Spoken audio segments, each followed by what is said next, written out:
हाय, hello, नमस्कार माझ्या गोड ताईंनो. कशा आहात सगळ्या? सगळ्यात छान असाल. दिवाळीच्या तयारीला लागला असाल, कारण दसरा झालेला आहे आणि दसरा झाल्यानंतर दसऱ्याची कामं उरकता उरकता दिवाळीसुद्धा अगदी जवळ येऊन टेकलेली असते. आणि अशातच बघा, दोन मैत्रिणींनी काहीतरी कार्यक्रमासाठी अर्जंटच्या नऊवारी साड्या शिवायला दिलेल्या आहेत. पण त्या साड्या शिवताना बराच वेळ क्लायंटसुद्धा आपला वेळ खातं, हे मात्र नक्की तुम्हाला पाहायला मिळणार आहे आज आपल्या या व्हिडिओमध्ये. तर एक हाताचं ब्लाऊज कटिंग केलं, ते काल द्यायचं होतं, ते काही झालंच नाही. म्हणून म्हटलं मैत्रिणीच्या मुलगीचंच आहे, सो तिला कॉल करून सांगितलं की उद्या ये म्हणून. तिलाही लगेच लागत नव्हतं, त्यामुळे तीही तयार झाली उद्या येण्यासाठी. ब्लाऊज रेडी करून ठेवते म्हटलं. आणि त्यानंतर ही साडी आहे नऊवारी, ती मी कटिंगला घेते. एक साडी ते शिवून झालेली आहे. दोन मैत्रिणींनी सेम पॅटर्नमध्ये साड्या शिवायसाठी आपल्याला अर्जंटची ऑर्डर दिलेली आहे. ही परवा आलेली ऑर्डर आहे. काल एक साडी शिवली आणि आज संध्याकाळी ही ऑर्डर जाणार आहे. ती साडी कटिंगला घेते तोपर्यंत ही एक क्लायंट आपली आली. गोड आहे. दरवर्षी फक्त करवा चौथच्या दिवशीच ही उगवते असं म्हटलात तरीही चालेल. कारण करवा चौथला साडी ही घेतेच घेते नवीन. प्राची नाव आहे, खूप छान आहे, क्यूट आहे आणि आले की मस्त गप्पा मारत असते, अगदी फ्रेंडली. तिलाही छान वाटतं माझ्याशी गप्पा माराय. पण हिच्या गप्पा किती लांबपर्यंत जातात हे तुम्ही सुद्धा पाहाल. कारण तिने करवा चौथसाठी एक सुंदर कॉटन सिल्कची साडी घेतलेली आहे. चेक्समध्ये आहे, रेड आणि येल्लो कॉम्बिनेशनमध्ये. साडी खूप सुंदर आहे, तुम्हाला दाखवते बघा. कॉन्ट्रास्ट खूप सुंदर आहे. कारण ती मनात विचार करून आली होती की हेच कॉन्ट्रास्ट मला या करवा चौथला घालायचं आहे. सो तिच्या इच्छेप्रमाणे तिला कलर आणि कॉम्बिनेशन मिळालेलं आहे. पण तिला ब्लाऊज पाहिजे 3/4 किंवा मोठं. तिचे ॲक्शन्स बघा, ती इतकी भन्नाट आणि इतकी बिनधास्त आहे की तिला काहीही पडलेलं नसतं की आपण कुठे आहोत, काय आहोत. आणि मलाही छान वाटतं अशा लोकांशी गप्पा मारायला. कारण त्या माझ्याजवळ येऊन ॲज अ क्लायंट न येता मैत्रीण होऊन जातात आणि मलासुद्धा तितका वेळ छान आनंदी आणि सकारात्मक घालवता येतो. सो तुम्हा सगळ्यांचं सुद्धा खूप खूप धन्यवाद. तुम्ही सुद्धा छान छान पॉझिटिव्ह कमेंट करता, सो मलासुद्धा खूप छान वाटतं. आपल्यातलीच एक ताई माझ्याशी गप्पा मारते, माझ्याशी आत्मीयतेने बोलते असं वाटतं. आता त्यांना हवं होतं 3/4 स्लीव्ज किंवा फुल स्लीव्ज. पण ब्लाऊज पीस रेग्युलरमध्ये असल्यामुळे एल्बो स्लीव्ज होत होत्या आणि तिला 3/4च हव्या होत्या. हट्ट करून बसली होती. खूप कन्व्हिन्स करायचा प्रयत्न केला, पण नाही झाली. मग शेवटी ऑप्शन आम्ही शोधला की यासाठी आपण 3/4 स्लीव्ज तिला हव्याच आहेत. तर स्लीव्जला आणि बॅक साईडला हा कपडा लावायचा आणि फ्रंट साईडला आपण ह्याच्यात मॅचिंग ह्याला सिल्कचा कपडा पुढे लावायचा. सो ती सुद्धा तयार झाली अशा कॉन्ट्रास्ट मॅचिंगसाठी. आणि फार काही वेगळं वाटत नाही. कलर मॅच केला की अगदी परफेक्ट होऊन जातं ब्लाऊज. बऱ्याच वेळेला क्लायंटला आम्ही असाच जुगाड करून ब्लाऊज शिवतो.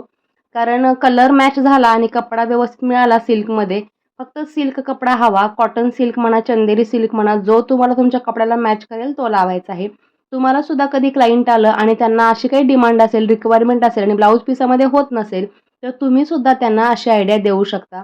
सो ती तयार झाली. परत तिला कपडासुद्धा मी घेऊन ये म्हटलं, कारण मला शॉप सोडून सध्या या सीझनमुळे सणावाराच्या दिवसामध्ये बाहेर जाणं होत नाही. कारण मागेच एका क्लायंटने मला एक कपडा आणायला सांगितलेला. 3 ते 4 शॉप शोधले, तेव्हा तो कपडा मिळाला. तितका वेळ माझा गेला. त्याच्यामध्ये माझे 4 ब्लाऊज ॲटलीस्ट कटिंग झाले होते. सो अशा बिझी डेजमध्ये आपल्याला आपला वेळ घालवून चालत नाही. सो त्यांना मी सांगितलं कपडा आणून द्या. त्या हो म्हटल्या. त्या अगोदर म्हटलं मेजरमेंट घेते, म्हणजे माझे साडी जी कटिंग करायला घेतलेली आहे ती माझी इकडे कटिंगला चालू होईल. आता ह्यांना फुल लेंथ हवी होती, बोटनेक हवं होतं आणि त्या डोक्यात ठेवूनच आल्या होत्या की मला या साडीवरचा ब्लाऊज कसा हवा आहे. रिसेंटली मी एक गुगलवरती डिझाईन पाहिली होती, त्याचा स्क्रीनशॉट काढून ठेवला होता. मला सुद्धा हेल्प होते क्लायंटला अशा गोष्टी दाखवण्यासाठी. तर सेम पॅटर्न त्यांना हवा होता. पाठीमागे आणि पुढे बोटनेक आणि फ्रंट हुक हवे होते. प्रिन्सेस कट हवा होता. शिवाय 3/4 स्लीव्ज हवे होते आणि सुंदर ब्लाऊज तयार होणार होता. कॉन्ट्रास्ट त्याचं होतं येल्लो आणि रेडमध्ये. सो गळा किती हवा, काय हवा, सगळ्या डिटेलमध्ये मी यांचं मेजरमेंट घेत होते. आणि तुम्हाला एक गंमत सांगते, ही जी साडी आहे ना, दरवर्षी ती शिवून नेते रेडी टू वेअरवाली 6 वार साडी आपली. बेल्टवाली आपण जी साडी म्हणतो 6 वार ती.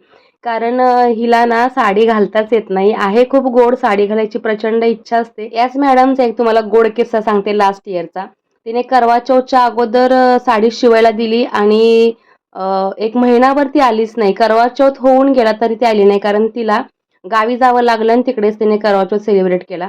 पुन्हा जेव्हा ती माझ्या शॉपवरती आली तेव्हा समोर कार लावली आणि उतरता उतरता माझा जो डिस्प्लेला लावलेला साडीचा तयार पीस होता, साडी जी होती रेडी टू वेअरवाली ती तिने पाहतच आली आणि काउंटर आल्यानंतर मला म्हणते, कितनी ब्यूटीफुल सुंदर सी साड़ी आपने रेडी टू वेयर रखी है, आपने ये साड़ी तैयार की है तो मुझे चाहिए, और अगर क्लाइंट की भी होगी तो जिनकी भी साड़ी है उनको मैं डबल पैसे दूंगी, ये साड़ी मुझे ही चाहिए, आप उनको दुसरा साड़ी खरीद के बना के दे दो. मला इतकं हसायला आलं, कारण मी तिला म्हटलं, अगं क्लाइंटची साडी आहे तुला कशी देणार. नाही नाही, मुझे कुछ पता नहीं, मुझे यही साड़ी चाहिए, डिज़ाइनर साड़ी थी और बहुत अच्छी थी, तो यही साडी मुझे दिवाली में पहननी है. ती एवढी जिद्द करायला लागली ना लहान मुलांसारखी, मला म्हणजे माझा हसू कंट्रोल होईना. आणि नंतर तिला म्हटलं, ही साडी खरंच तुला आवडली का? ती म्हणते, हां सच में मुझे बहुत पसंद आई है, बहुत सुंदर सी साडी है. मग तिला म्हटलं, अगं बाई ही तुझीच साडी आहे आणि अशी का करते. आणि तेव्हा ती एकदम सरप्राईज झाली, की हो, की माझीच साडी आहे आणि मीच विसरले आणि मी तुमच्याकडे विचारायला आली होती की मी तुम्हाला साडी आणून देते, मला अर्जंटमध्ये शिवून द्या. सो अशी गंमत असते काही काही क्लायंटची. खूप गोड असतात क्लायंट सुद्धा माझ्या जोडलेले जे आहेत. क्लायंट सोबत मैत्रिणी सुद्धा झालेल्या असतात. आता तिला ब्लाऊजसाठी लागणारा कपडा घ्यायला पाठवलेला आहे, तोपर्यंत आमच्या भावना मॅडम आलेल्या आहेत. तिच्यासाठी कटिंग करून ठेवलं होतं. मुलांना स्कूलमध्ये घेऊन आल्यानंतर दुपारनंतर ती येते आणि आता क्लायंट तिकडे गेलेला आहे, तो पण तिचं बिल करते, म्हणजे माझं माझं पुढे काम सरकेल आणि दुसरं काम मला निवांतपणे करता येईल. कारण पुन्हा तुम्हाला मी सांगते, जेव्हा ही पुन्हा येईल क्लायंट ब्लाऊजचा कपडा घेऊन, तेव्हा काहीतरी वेगळी गोष्ट अजून ती सोबत आणते, कारण तिला समोर दिसेल ते आवडतंच आवडतं आणि पुन्हा माझं काम वाढवणार आहे आणि पुन्हा वेळ घेणार आहे. आपल्या शॉपवरती आली की रमते म्हणजे रमतेच ती माझ्याशी गप्पा मारण्यामध्ये. मग म्हटलं तोपर्यंत तिचं जे मेजरमेंट आहे ते मी एकत्र लावून ठेवते. साडीला फॉल लावायसाठी अगोदर द्यावी लागेल आणि नंतर तिला शिवावी लागेल. तोपर्यंत तिचं बिल करत आहे आणि क्लायंटचा कॉल वगैरे मध्ये मध्ये येत आहे. भावनाला मी ऑलरेडी कटिंग करून ठेवलं होतं आणि या गोष्टी करता करता वेळ असा हातातून निसटून चालला होता. दुपारी 3-3:30 वाजले होते. जेव्हा भावना आली तेव्हा 3:30 झाले होते ऑलरेडी. सकाळपासून मीही कामात होते, माझं माझं उरकून. साडी आता हातात घेईल म्हटलं, कारण दुपारच्या वेळेला कोणी नसतं, तेव्हा नऊवारी साडी माझी पटपट शिवून होईल. एक साडी तर काल शिवून झाली होती. बराच वेळ जातो साडी शिवण्यामध्ये, कटिंगमध्ये. तर साडी वगैरे हातात घ्यायच्या अगोदर बाकीची कामं उरकली की मला कटिंगला सुद्धा डिस्टर्बन्स होत नाही. पण पुन्हा ही जी ब्लाऊज पीस आणायला गेलेली मॅडम आहे ती आली की पुन्हा मला माझं काम थांबवावं लागेल. तुम्ही पाहू शकता पुढे व्हिडिओमध्ये. जसं मी सांगते तसंच होणार आहे, कारण मी ओळखते तिला. प्राची मॅडम आमची कशी आहे मी प्रॉपर ओळखते. आता ही साडी आहे मोरपंखी, हिला सुद्धा शाही मस्तानी शिवायची आहे. आता याचा अस्तर शोधतीये, कारण कलर याचा थोडासा फेंट आहे, शाईनवाला आहे. तर डार्क कलरचा अस्तर जास्त काळपट वाटू नये आणि फेंट कलरचा अस्तर जास्त त्याला ब्राईट वाटू नये असं आहे. तर 2-3 कलरचे अस्तर शोधल्यानंतर फायनली मला परफेक्ट अस्तर इथे मिळालेलं आहे. सो मी खुश झालेली आहे, कारण अस्तर शोधणं म्हणजे माझ्यासाठी खूप मोठं टास्क आहे. कधी-कधी खूप कंटाळवाणं सुद्धा होऊन जातं.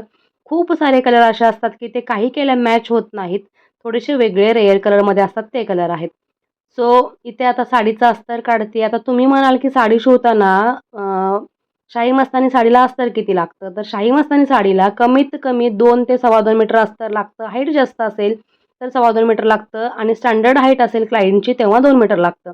तर मी ते 2 मीटरला 2 इंच जास्त काढलेलं आहे, कारण यांची थोडीशी हाईट आहे. सो अस्तर कटिंग झालेलं आहे. पुन्हा आता साडीची घडी मारून बाजूला ठेवते आणि अस्तरचं मेन कटिंग आहे ते करून घेते. आता साडीचं कटिंग करताना बऱ्याच वेळेला तुम्हाला प्रश्न पडतो की कशी करावी कटिंग किंवा कशी काय पद्धत असते. सो आपल्याकडे सुरुवातीला टाकलेला शाही मस्तानी साडीचा कटिंगचा प्रॉपर व्हिडिओ इन डिटेल आहे आणि शिवायच्या सुद्धा साडीचा व्हिडिओ आपल्याकडे आहे शाही मस्तानी साडीचा. बऱ्याच ताई प्रत्येक वेळेला कमेंट सेक्शनला कमेंट करतात की नऊवारी साडी सांगा किंवा शाही मस्तानी साडी सांगा. प्लेट्स तयार करताना प्लेट्स कशा तयार करायच्या हे सांगा. सुरुवातीचे होम पेजचे व्हिजिट करा आणि खूप सारे व्हिडिओ तुम्हाला हेल्प करणार आहेत तुमच्या या गोष्टींसाठी किंवा या तुमच्या डाऊटसाठी. सो आता बघा मी इथे कंबर घेतलेले आहे, किस्तक घेतलेला आहे. किस्तक म्हणजे मधला भाग घेतलेला आहे, मांडीची रुंदी म्हणू शकता. त्यानंतर आपल्याला मधला जो गोलाई आहे तो काढायचा आहे, जे म्हणू शकता. तर ते मार्किंग केल्यानंतर 1.5 इंच 2-2 इंच तुम्ही मार्जिन देऊ शकता. बॉटमला सुद्धा मार्जिन द्यायचं आहे आणि जशी आपण सलवार कटिंग करतो थोडीफार तीच पद्धत तुम्ही म्हटलात तरी चालेल. तशी सलवार जशी आपण कटिंग करतो त्या पद्धतीने सलवार फक्त लूज असते.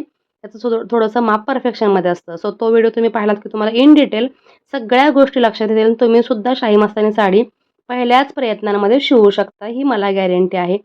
आता मेन अस्तर कटिंग झाल्यानंतर साडीचं कटिंग करायला घेते. हात पटापट, पटापट चालवायला लागतोय, पण कोणी ना कोणी येऊन डिस्टर्ब करतच असतं. शेवटी शॉप आहे तर या गोष्टी तर ठरलेल्याच असतात, होणारच असतात. आता भावनाशी गप्पा मारत मारत दिवसभर काय घडलं ह्या आमच्या गप्पा चालूच असतात. तर जोडीदार कोणी आली की आपल्या गप्पा ह्या चालूच राहतात कामासोबतच. कारागिरांच्या कटिंगचं म्हणाल तर ते मी अगोदरच ऑलरेडी करून ठेवलं होतं. काही कालचं होतं, काही सकाळी करून ठेवलं होतं आणि काही ही साडी हातात घ्यायच्या अगोदर, क्लायंट यायच्या अगोदर 1-2 ब्लाऊज कटिंग केले होते. तर तिच्यासाठी काम पुरेसं होतं माझी ही साडी तयार होईपर्यंत किंवा संध्याकाळ होईपर्यंत. सो कटिंग कसं मॅनेज करते, स्टिचिंग कसं मॅनेज करते याचा सुद्धा व्हिडिओ रिसेंटलीच अपलोड केलेला आहे.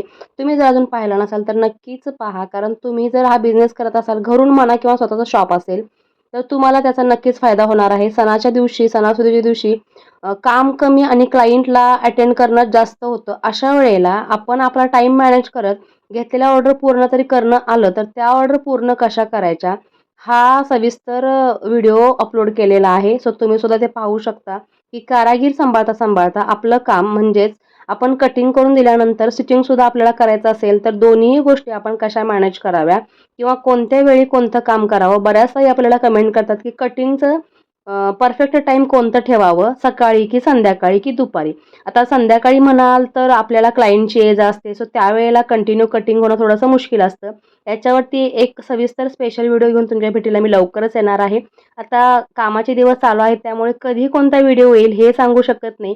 पण तुमच्या प्रत्येक प्रश्नावरती, प्रत्येक डाऊटवरती नक्कीच व्हिडिओ तुमच्यापर्यंत पोहोचत असतो. भलेही थोडासा लेट असो, पण थेट असतो तुमच्यापर्यंत.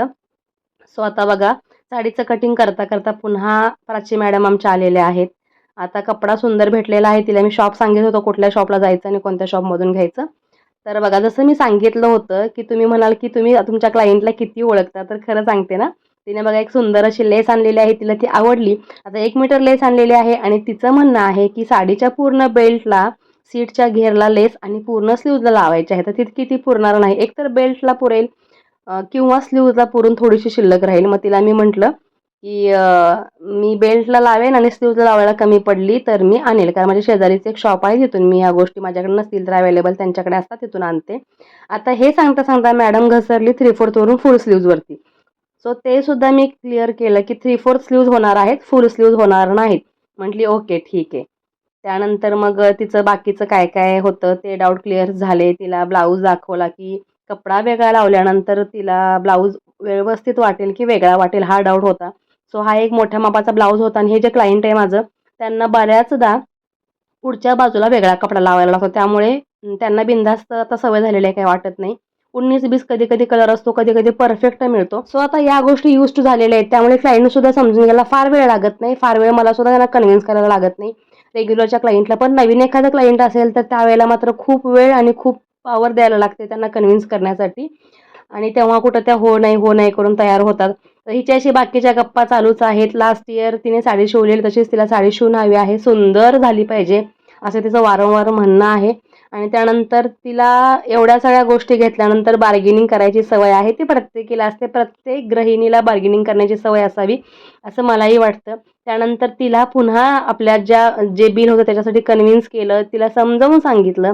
मग ती ओके म्हटली आणि पुन्हा तिने जी लेस आणली होती, ती लेससुद्धा मी तिला म्हटलं, "चल फ्रीमध्ये लावून देते." कारण त्यालासुद्धा वेळ लागतो. लेस मोठी होती, त्याला मोठे-मोठे बीड्स होते. त्यावेळेला लावण्यासाठी सुद्धा खूप मेहनत घ्यायला लागते.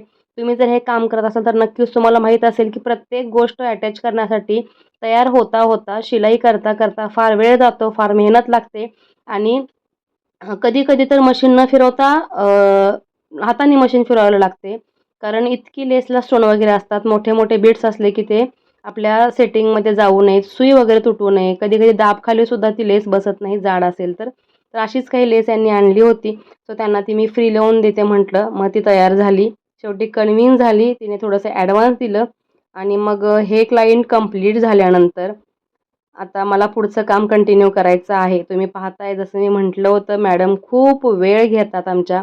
त्याच ह्याने ती वेळ घेत आहे. तिचं जोपर्यंत मन भरत नाही गप्पा मारून, डाऊट क्लिअर करून, तोपर्यंत ती काउंटरवरून हलणार नाही. तुम्हालाही तुमच्या बिझनेसमध्ये अशा क्लायंट असतील, असे जर तुमचे न्यू किंवा ओल्ड क्लायंट असतील, तर त्यांनासुद्धा तुम्हाला कन्व्हिन्स करता आलं पाहिजे, हँडल करता आलं पाहिजे किंवा तुमच्या बिझनेसमध्ये बऱ्याच गोष्टी अपडाऊन्स होत राहतात. बरेच क्लायंट सेम विचारांचे असतात असं काही नाही.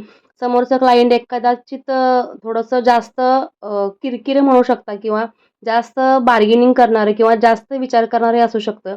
त्यावेळेला त्यांना सुद्धा तुम्हाला व्यवस्थित कन्व्हिन्स करता आलं पाहिजे. आपली क्वालिटी कशी आहे, काय आहे तुम्हाला दाखवता आलं पाहिजे. त्यानंतर तुम्हाला सुद्धा ह्या गोष्टी व्यवस्थित कळायला लागतील आणि तुम्हाला सुद्धा क्लायंट हँडल करणं खूप सोपं जाईल. कारण खूप डोकेदुखी होते, खूप हेक्टिक होतं. कधी-कधी असे काही क्लायंट असतात, की तास-तासभर घेऊन डिझाइन सिलेक्ट करतात. त्यानंतर रेटवरती त्यांना प्रॉब्लेम असतो. त्यानंतर सगळ्याच गोष्टी हव्या असतात. सगळ्याच गोष्टी आपल्याकडून किंवा तुमच्याकडचेच आहेत, तर मी कुठे आणणार, तुम्हीच लावा, असं त्यांचं म्हणणं असतं. पण त्यांचं असंही म्हणणं असतं नेक्स्ट, की याच शिलाईमध्ये तुमची जी रेग्युलरची ब्लाऊज शिलाई आहे, त्याच्यामध्येच तुम्ही या गोष्टी ॲड करा. तर आपल्याला सुद्धा ते परवडत नाही, कारण आपल्यासुद्धा ते शेतामध्ये उगवत नाही म्हटला तरी चालेल, की आपल्यालाही ते बाहेरून विकत आणावंच लागतं आणि हल्ली काहीच स्वस्त राहिलेलं नाही. प्रत्येक गोष्टीचे रेट दरवेळेला मार्केटला गेलं की वाढत असतात. मग ते त्यांच्या पद्धतीने वाढवो किंवा त्यांच्या प्रॉफिटप्रमाणे वाढवो, पण आपल्याला सुद्धा त्या गोष्टी लावल्यानंतर 2 पैसे नेहमीच मिळाले पाहिजेत, हा आपला सुद्धा प्रयत्न असतो.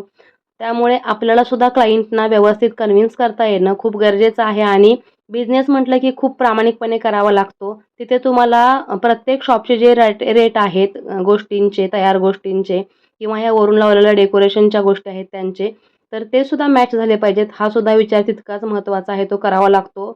इकडे-तिकडे आजूबाजूला आपल्या रेट काय चालू आहेत ते सुद्धा लक्षात घ्यावे लागतात.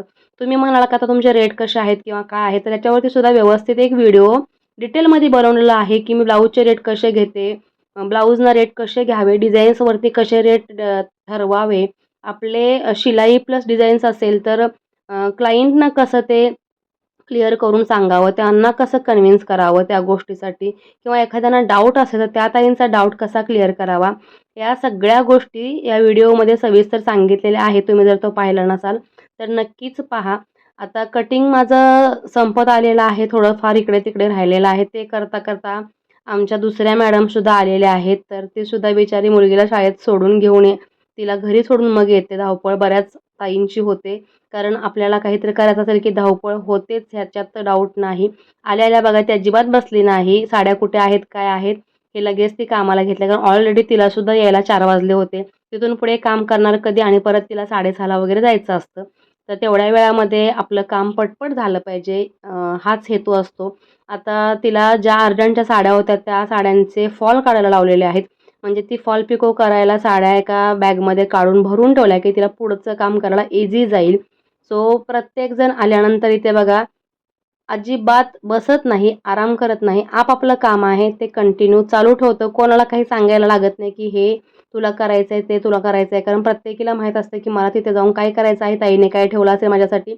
समोर दिसलं, की ती पटापट, पटापट ते घेऊन काम करायला लागते. सो साडीचं कटिंग माझं झालेलं आहे. त्यानंतर सुद्धा बरेच क्लायंट आले, त्यामुळे मला काही स्टिचिंगचा व्हिडिओ कंप्लीट करता आला नाही. सो इथून पुढे मी तुम्हाला थोडाफार व्हिडिओ दाखवते. प्लेट्स तयार करून घेतल्या होत्या, त्याला प्रेस करते. या प्लेट तयार झाल्या की आपली निम्मी साडी शिवून झाली असं वाटतं. आणि या प्लेट्स तयार कशा करायच्या, त्याचा कपडा किती काढायचा हे सुद्धा मी व्हिडिओमध्ये दाखवलेलं आहे. तुम्ही पाहिला नसाल तर होम पेजला जाऊन चेक करा. कारण बऱ्याच ताई आपल्या चॅनलवरती नवीन जॉइन झालेल्या आहेत. त्यांनी आपले रिसेंटच व्हिडिओ पाहिलेले आहेत. तर त्यांना सुद्धा या गोष्टींचा खूप फायदा होणार आहे. आता बघा इथे प्लेट्स अटॅच करून झाल्या आणि तुम्ही पाहताय दुकानामध्ये कोणीही नाही. सगळ्या गायब झालेल्या आहेत त्यांच्या त्यांच्या वेळेनुसार. पाऊस खूप जोराचा येऊन गेला. मध्ये लाईटही गेली होती. मीही थोडासा ब्रेक घेतला आणि पुन्हा कंटिन्यू चालू केलं होतं आपलं काम जे आहे ते. साडीला प्लेट्स अटॅच करून झाल्यानंतर आता वरचा नेफ्याचा बेल्ट जो आहे, कमरेचा बेल्ट तो अटॅच करतीये. आणि हा बेल्ट अटॅच करताना ह्याची बॉर्डरसुद्धा आपल्याला बाहेर दिसली पाहिजे. कारण ही साडी शिवायची म्हटलं शाही मस्तानी, की याचा बॉर्डरचा खूप यूज होतो. आणि कधी-कधी साडी कमी पडली की ॲडजस्टमेंट करता-करता आपल्याला नाकीनऊ येतं. ही साडी जर कोणी शिवत असेल त्या ताईंना नक्कीच माहीत असेल. मी जी गोष्ट म्हणते त्यांना ते समजायला सोपं जाईल. आता या पद्धतीने इथे बेल्ट लावून झालेला आहे. ह्याच्या आतमध्ये नाडी आहेत ती सुद्धा इन्सर्ट करून झालेली आहे. आणि त्यानंतर एक फायनल एक चून आली होती बॅक साईडला. कारण बॉर्डर खेचल्यानंतर हलकीशी चून एखादी आली तर तुम्हाला ती व्यवस्थित तिथे बसवता आली पाहिजे. आणि अशा पद्धतीने ही साडी तयार झालेली आहे. खूप दगदग झाली, खूप धावपळ झाली आणि येणारा प्रत्येक दिवस हा याच घाईचा, याच दगदगीचा आणि याच धावपळीचा उगवतो. सो आता सवय झालेली आहे. त्यानंतर संध्याकाळची वेळ होती, बराच वेळ होऊन गेला होता. जवळपास 8 वाजायला आले होते आणि क्लायंटसुद्धा साडी घ्यायला नव्हते. त्याच्यामध्ये माझी साडी होईल की नाही हा सुद्धा मला डाऊट होता. तर झालेली आहे माझी टायमिंगमध्ये साडी, कारण एखाद्याला शब्द दिला की तो पाळणं आपल्याला गरजेचं असतं. सो साडी रेडी झालेली आहे. आता क्लायंटना कॉल करते किंवा त्यांचा सेल थोड्या वेळामध्ये. तोपर्यंत या साडीला स्टॅच्यूला लावून ठेवते आणि ह्याचा पदर आहे तो रेडी करते. तुम्ही पाठीमागचा भाग पाहू शकता, डबल कास्ट आहे. आता या स्टॅच्यूची कंबर कमी असल्यामुळे तिथे आपल्याला जास्त चुन्या दिसतायत. पण ह्या साडीची साईज आहे ती सीट साईज आहे ती 42-44 आहे. सो घातल्यानंतर ती परफेक्ट बसते. 2-3 चुन्या आल्या तरी हरकत नाही, कारण थोडंसं लुझिंगमध्येच या साड्या आपण शिवतो. आणि साडी शिवताना तुम्ही कोणत्या पद्धतीने साडी शिवता किंवा तुम्हाला काय प्रॉब्लेम येतात हे सुद्धा तुम्ही माझ्याशी डिस्कस करू शकता. साडीच्या प्लेट्स मी इथे तयार करून घेते आणि पिन लावून घेते. साडीच्या प्लेट्स तयार झाल्यानंतर लगेच आपल्याला प्रेस करायचे आहे, कारण एकदा प्रेस केले की त्या प्लेट्स सेट होतात आणि क्लायंटला सुद्धा जास्त साडी घालताना मेहनत करायची गरज लागत नाही किंवा त्यांना सुद्धा प्लेट्स ॲडजस्ट कराव्या लागत नाहीत जास्त वेळ. आता प्रत्येकीलाच बारीक प्लेट्स हव्यात असं नाही, पण आपलं समोर क्लायंट कसं आहे, त्यांची पर्सनॅलिटी कशी आहे किंवा मेजरमेंट घेताना आपल्याला थोडंसं लक्षात येतं की त्यांना प्लेट्स वगैरे कशा आवडतात, त्यांचा ड्रेसअप कसा आहे, ड्रेस सेन्स कसा आहे, त्यांना काही गोष्टी आवडतील हे आपल्याला थोडंसं अगदी अचूक वेचता येतं म्हटलं तरीही चालेल समोर क्लायंट पाहिलं की. आणि हा अनुभव तुम्हाला सुद्धा हळूहळू येत जाईल तुम्ही जर बिगनर्स असाल ह्या बिझनेसमध्ये किंवा या लाईनमध्ये तर. आता साडीला प्लेट्स व्यवस्थित सेट करून झालेले आहेत, प्रेस करून झालेले आहे आणि फायनली साडीचा लूक आहे तो तुम्हाला दाखवते. अशा पद्धतीने आपली शाही मस्तानी साडी रेडी झालेली आहे. साडीचा कलर सुद्धा खूप सुंदर आहे, कॉन्ट्रास्ट खूप सुंदर आहे. मयूरपंखी साडी आणि त्याला रॉयल ब्ल्यू कलरचा पदर आहे आणि या क्लायंटला हाच कलर हवा होता म्हणून त्यांनी हा स्पेशली कलर घेतलेला आहे. आणि दुसऱ्या क्लायंटची सुद्धा साडी तुम्हाला दाखवते, खूप सुंदर आहे, त्याचा सुद्धा कलर कॉन्ट्रास्ट खूप सुंदर आहे. पहिली साडी आहे ती ब्रॉकेट सिल्कमध्ये आहे आणि ही जी साडी आहे ती सिल्क सॉफ्टमध्ये आहे. सो सॉफ्ट सिल्कसुद्धा खूप घातल्यानंतर कम्फर्टेबल असते आणि दोन्ही साड्या लगभग सेम उंचीच्या आहेत, एखाद दुसऱ्या इंचाचा फरक आहे. तर सुंदर साड्या तयार झालेल्या आहेत. मी सुद्धा निवांत झालेली आहे साड्या तयार झाल्यानंतर आणि साड्या समोर हँगिंग केल्यानंतर. मी सुद्धा एक निवांत श्वास घेतलेला आहे की आजच्या अर्जंटच्या साड्या कंप्लीट झालेल्या आहेत. पण आता निवांत श्वास तितका असतो तितक्याच वेळापुरता असतो की समोरची हातातली ऑर्डर कंप्लीट झाली. पुन्हा तेवढ्याच जोमाने, तेवढ्याच उत्साहाने नेक्स्ट ऑर्डर कोणाची आहे, नेक्स्ट ऑर्डर कोणती कटिंगला घ्यायची आहे, हा विचार करावा लागतो आणि पुढचं काम चालू ठेवायला लागतं. आता आज मला थोडा लेटपर्यंत थांबावं लागेल, कारण हे ब्लाऊज जे आहे ते मी या अगोदर सुद्धा कटिंगला घेतले होते. पण तेव्हा समोर क्लायंटच्या वेगळ्या ब्लाऊजसाठी कॉल आल्यामुळे ते कंप्लीट करावे लागले. मग हे ब्लाऊज जसे ते राहिले एकत्रच अस्तर काढून ठेवल्यामुळे तेच अस्तर उचलून मी काउंटरला घेतलेले आहेत. पण हे सुद्धा अस्तर कटिंगच्या अगोदरच दुसरं क्लायंट येऊन थांबलेलं आहे. तर या क्लायंटनी 2 ड्रेस टाकले होते शिवायला गणपतीमध्ये. त्यांनी एक ड्रेस अर्जंट हवा होता म्हणून तो शिवून घेतला होता. दुसरा ड्रेस 8 दिवसांनी मी देते म्हटली होती. तेव्हा त्यांना डेटवरती ड्रेस शिवून झाल्यानंतर मी कॉल केला होता की तुमचा ड्रेस मॅडम रेडी आहे. तर त्यांना सुद्धा त्यावेळेला खूप घाई होती, हवाच होता म्हणून त्यांचा आदल्या दिवशी सुद्धा कॉल आलेला. आणि ड्रेस तयार केल्यानंतर त्या ज्या येतो म्हटल्या त्या आत्ता जवळ दसरा झाल्यानंतर उगवलेल्या आहेत. सो त्यांचंही काहीतरी काम असेल किंवा त्या गावी गेल्या होत्या असं म्हटल्या. तर त्यांचं आता बिल शोधणं म्हणजे माझ्यासाठी मोठा टास्क होता, कारण त्यासुद्धा बिल न घेता आल्या होत्या. तर लकीली मला नवीन बिल बुकमध्ये त्यांचं स्टार्टिंगलाच बिल सापडलं, त्यामुळे मला सुद्धा जास्त मेहनत करावी लागली नाही. त्यांनी दिलेले पैसे आणि त्यांचे बॅलन्स पैसे त्यांनी दिले, पे केले आणि पुन्हा त्यांना आता पिशवी शोधायची होती ड्रेससाठी.